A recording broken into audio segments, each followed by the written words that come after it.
Leçon 2. La guérison, la provision du Père. Écriture, Exode chapitre 15 verset 26, chapitre 23 verset 25-26, Deutéronome chapitre 7 verset 13 à 15, Psaume chapitre 103 verset 3 à 5, chapitre 107 verset 17 à 20. Vérité fondamentale. Tout ce qui a trait au corps de Christ, à l'Église du Nouveau Testament, devrait être caractérisé par la prospérité, la réussite, la guérison, le surplus et la bonne santé. Dieu s'est toujours opposé à la maladie, même dans l'Ancien Testament. Il a toujours pourvu à la guérison du peuple de son alliance. Si la maladie avait été sa volonté, il ne nous aurait pas prémunis contre la maladie.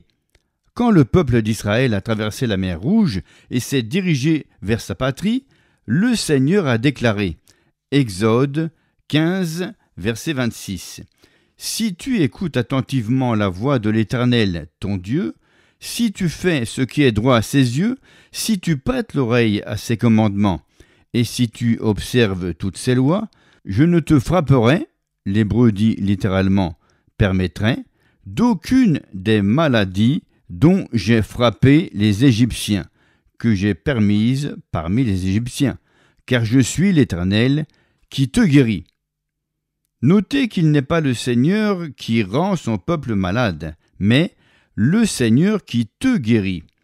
Dieu n'a pas infligé de maladie ni à Israël, ni à l'Égypte. C'est Satan, le Dieu de ce monde, qui rend les hommes malades. Jéhovah déclare qu'il est celui qui guérit Israël. Exode 23, versets 25-26. Vous servirez l'Éternel votre Dieu, et il bénira votre pain et vos eaux, et j'éloignerai la maladie du milieu de toi. Il n'y aura dans ton pays ni femme qui avorte, ni femme stérile. Je remplirai le nombre de tes jours. Au fur et à mesure que les enfants d'Israël marchaient selon l'Alliance, il n'y avait pas d'infirmité parmi eux. Il n'y a aucune mention de mort prématurée, de bébés, de jeunes ou de personnes d'un certain âge, puisque l'infirmité avait été éloignée d'eux. Les enfants d'Israël ont vécu sans maladie. Ils s'endormaient tout simplement. Lorsque c'était le moment de partir, ils imposaient les mains aux enfants et prononçaient des bénédictions. Ensuite, ils repliaient leurs pieds dans le lit, leur esprit s'évadait, et ils s'en allaient au ciel. Mais quelle importance cela a-t-il pour nous, peut-on se demander? Cela s'est passé il y a longtemps. Or, Dieu est toujours le même. La Bible déclare qu'il ne change pas, Malachie 3, verset 6. Dieu était contre le péché dans l'Ancien Testament, de même dans le Nouveau Testament. Il a pourvu à la guérison dans l'Ancien Testament, de même dans le Nouveau Testament. Deutéronome 7, verset 13 affirme « Il, l'Éternel, t'aimera. Il t'aimera. Il t'aimera. Il t'aimera. » Et pourtant, certains ne lisent certainement pas la même Bible, car selon leur lecture, il vous infligera des maladies et fera en sorte que certains d'entre vous soient mort-nés, que d'autres meurent tout jeunes et que d'autres soient malades et handicapés toute la vie. Non, non, non. Il n'en est pas ainsi dans les Saintes Écritures. Voici ce que dit la parole de Dieu. Deutéronome 7, versets 13 à 15. « Il t'aimera, il te bénira et te multipliera. Il bénira le fruit de tes entrailles et le fruit de ton sol, ton blé, ton mou et ton huile, les portées de ton gros et de ton menu bétail, dans le pays qu'il a juré à tes pères de te donner. Tu seras béni plus que tous les peuples. Il n'y aura chez toi ni homme ni femme stérile, ni bête stérile parmi tes troupeaux. L'Éternel éloignera de toi toute maladie.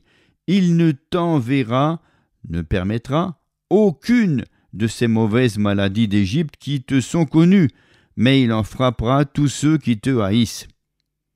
Mais cette promesse n'est pas pour nous aujourd'hui, frère Guin, peut-on protester. En êtes-vous sûr? Le livre 1 Corinthiens fait partie du Nouveau Testament, n'est-ce pas?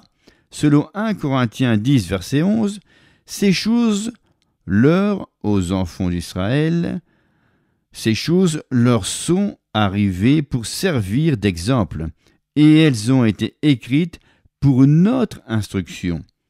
Des exemples pour nous. Gloire à Dieu. Deutéronome 7, versets 13 à 15 a été écrit dans mon intérêt. Je pense que le Saint-Esprit savait qu'il y aurait ceux qui prétendraient que cela n'était que pour les Juifs, pas pour nous. Ainsi, a-t-il noté que ce qui s'est passé dans leur vie sert d'exemple pour nous. Tout ce qui a été écrit d'avance, c'est-à-dire dans l'Ancien Testament, l'a été pour notre instruction. Romains 15, verset 4. Deutéronome 7, verset 13 à 15 a été écrit pour m'avertir. Pensez-vous que les gens de cette époque aient pu être plus bénis que l'Église du Seigneur Jésus-Christ? Pourrait-il être béni sur le plan financier, prospérer et jouir d'une bonne santé, sans que ce soit le cas de l'Église aussi? Imaginez-vous que l'Église, le corps de Christ, le corps du Fils de Dieu, le corps de la bien-aimée, doivent lutter toute sa vie, misérable, malade, affligé, émacié, mourant de faim, s'étiolant et en train de chanter « Me voici errant comme un mendiant, dans la chaleur ou dans le froid ». Bien sûr que non, ce n'est pas notre destinée. Nous ne sommes pas des mendiants. La Bible annonce que nous sommes les co-héritiers de Christ, des fils de Dieu. Nous ne sommes pas des mendiants. Nous sommes de nouvelles créatures, les gens les plus bénis du monde. On voit dans les Écritures que Dieu veut que tout ce qui a trait à Israël soit caractérisé par la prospérité et la réussite. Les Israélites ne devaient pas tolérer la maladie ou l'infirmité. De même, l'Église ne devrait pas les tolérer non plus. Tout ce qui a trait au corps de Christ, à l'Église du Nouveau Testament, devrait être caractérisé par la prospérité, la réussite, la guérison, le surplus et la bonne santé. Ce que Dieu a dit à propos d'Israël, il l'a dit aussi à propos de l'Église. Romains 1, verset 16 déclare « Car je n'ai point honte de l'Évangile, c'est une puissance de Dieu pour le salut de quiconque croit. » Je ne suis pas d'accord avec toutes les notes de Scofield dans sa Bible de référence, mais en tant qu'érudit en grec et en hébreu, sa note en bas de page à propos du mot « salut » dans ce verset est excellente. Les mots grecs et hébreux traduits par le mot « salut », affirme-t-il, impliquent la délivrance, la sécurité, la préservation, la guérison et la santé. Gloire à Dieu! L'évangile de Jésus-Christ est la puissance de Dieu pour notre délivrance. Il est la puissance de Dieu pour notre sécurité. Il est la puissance de Dieu pour notre préservation et il est la puissance de Dieu pour notre guérison et notre santé. Dieu était celui qui guérissait Israël. Les psaumes, le livre de prières et de chants d'Israël, mentionnent continuellement que Dieu était celui qui guérissait Israël. Le psaume 103 est un exemple type. Psaume 103, versets 3 à 5. C'est lui, l'Éternel, qui pardonne toutes tes iniquités, qui guérit toutes tes maladies. C'est lui qui délivre ta vie de la fosse, qui te couronne de bonté et de miséricorde. C'est lui qui rassasie de bien ta vieillesse, qui te fait rajeunir comme l'aigle. Israël a souffert de maladies suite à sa désobéissance à la loi. Le pardon de sa désobéissance a eu pour conséquence la guérison de ses maladies. Après avoir expliqué à Israël, au verset 11, que le peuple était malade à cause de sa rébellion contre ses paroles et ses conseils, le Très-Haut a poursuivi. Psaume 107, versets 17 à 20. Les insensés, par leur conduite coupable et par leurs iniquités, s'étaient rendus malheureux. Leur âme avait en horreur toute nourriture, et ils touchaient aux portes de la mort. Dans leur détresse, ils crièrent à l'Éternel, et il les délivra de leurs angoisses. Il envoya sa parole et les guérit, il les fit échapper de la fosse. Les enfants d'Israël s'étaient éloignés de la protection de leur alliance par leurs mauvaises actions. Mais nous avons une nouvelle alliance, qui est supérieure à l'ancienne. Hébreux 8, verset 6. Et nous aussi, nous bénéficions de la protection divine, bien qu'il nous soit possible de nous retirer de la protection de cette alliance. Je ne vous juge pas, je me juge. J'ai compris la vérité il y a des années, en tant qu'adolescent alité à cause de la maladie. Le Seigneur m'a guéri après que j'ai été grabataire pendant 16 mois. Il m'a guéri de 2 infections cardiaques sérieuses, d'une maladie du sang incurable et d'une paralysie presque totale. Et par la suite, cela n'a été que lorsque je suis sorti de la protection divine que j'ai souffert de quelques malaises physiques. Mais je me suis remis sous cette protection aussi vite que possible. Quand je parle d'être en dehors de la protection divine, je ne veux pas dire que j'ai volé quelque chose ou que j'ai menti à propos d'autrui. Je n'obéissais pas à Dieu comme je devais le faire. Il m'avait dit de faire quelque chose ou d'exercer mon ministère d'une certaine façon. Mais j'ai continué à agir selon mes voies, au lieu de le faire comme il me l'indiquait. Alors, j'ai dû me repentir et rentrer dans le rang. Et dès que je rectifiais mon attitude, immédiatement, tout allait bien sur le plan physique. Depuis plus de 50 ans, je ne souffre même pas d'un mal de tête. Je suis en bonne santé et je ne m'attends pas à être malade.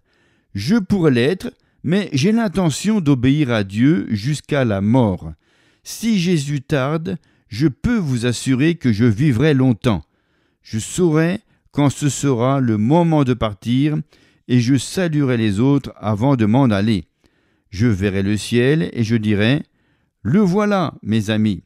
Ensuite, je partirai. Je veux que tous fassent la fête et se réjouissent, car c'est de cette manière-là que je vais partir. Mais frère Egin, on ne peut pas savoir comment cela se passera. Mais si, vous pouvez avoir exactement ce que Dieu a dit que vous pouvez avoir. Nous avons une meilleure alliance qu'Israël. Si c'était le plan de Dieu que les Israélites vivent toute leur vie sans maladie, et rappelons-nous qu'ils étaient des serviteurs plutôt que des fils, sous une alliance inférieure à la nôtre, alors je me demande quel plan il a pour nous, les fils de Dieu. Si Dieu ne voulait pas que ses serviteurs soient malades, je ne crois pas qu'il veuille que ses fils tombent malades non plus. Je crois que Dieu veut que chaque chrétien vive toute la durée de sa vie en ne souffrant jamais de maladie. Et si Jésus tarde à venir, qu'il finisse d'utiliser toute l'énergie à sa disposition pour ensuite s'endormir en lui. Ce n'est pas, et je tiens à le souligner, la volonté de Dieu que nous souffrions de cancer ou d'autres maladies redoutées qui n'impliquent que douleur et angoisse. Et non, c'est la volonté de Dieu que nous soyons guéris. Comment puis-je le savoir ? C'est parce que la nouvelle alliance pourvoit à la guérison. Texte à apprendre par cœur. Car je n'ai point honte de l'Évangile. C'est une puissance de Dieu pour le salut de quiconque croit. Romains 1, verset 16.